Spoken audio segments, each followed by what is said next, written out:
Chào mọi người, hôm nay Chi sẽ vẽ hình dáng sticker hộp hội thoại kiểu dáng hoạt hình đơn giản Cartoon Dialog Box. Bạn cùng xem và làm với Chi nha.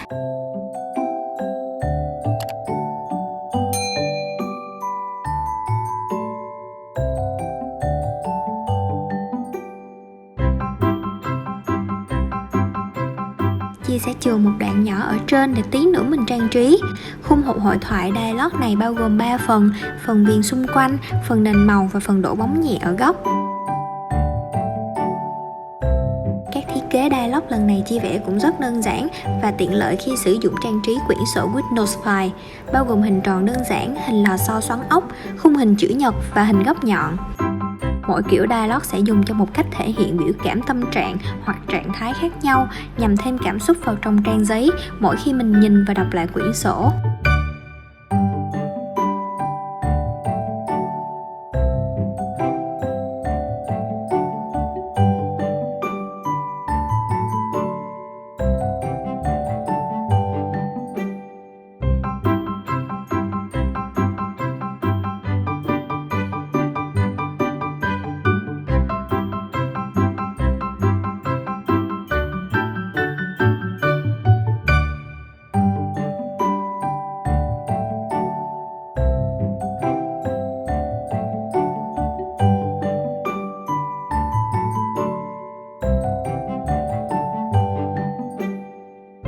Về phần đổ màu bên dưới, Chi không đổ đầy màu phía trong mà Chi sẽ dùng cọ tô màu, chừa một ít viền trắng bên ngoài nhìn sẽ nổi bật hơn.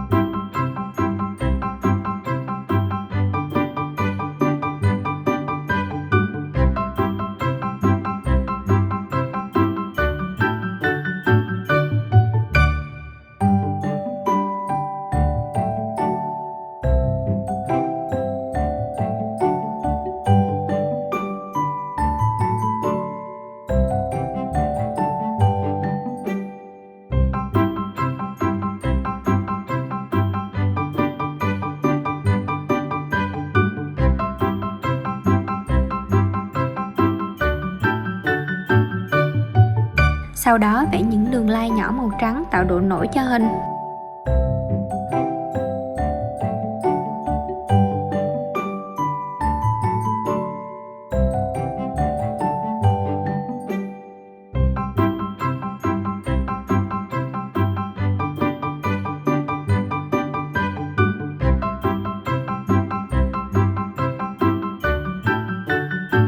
Tiếp đến, Chi sẽ đổ bóng đen shadow nhẹ ở phía dưới ảnh, tạo độ chìm nổi cho sticker trông thật hơn.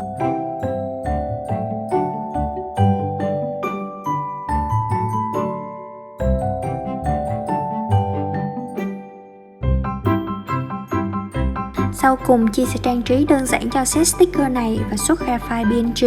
Bạn cùng xem và làm với Chi nha.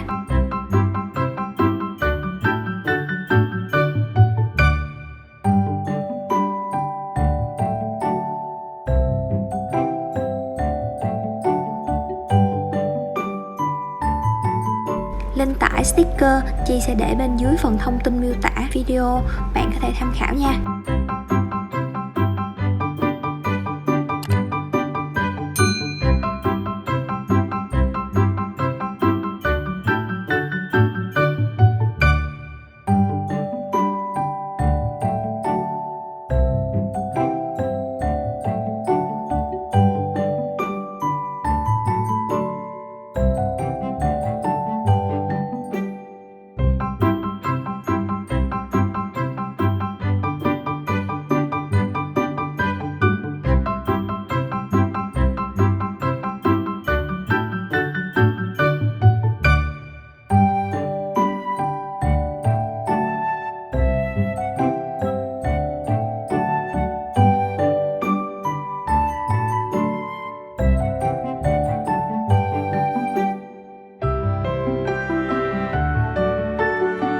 Vậy là xong, cảm ơn bạn đã xem hết video này. Hẹn gặp bạn trong những video sau.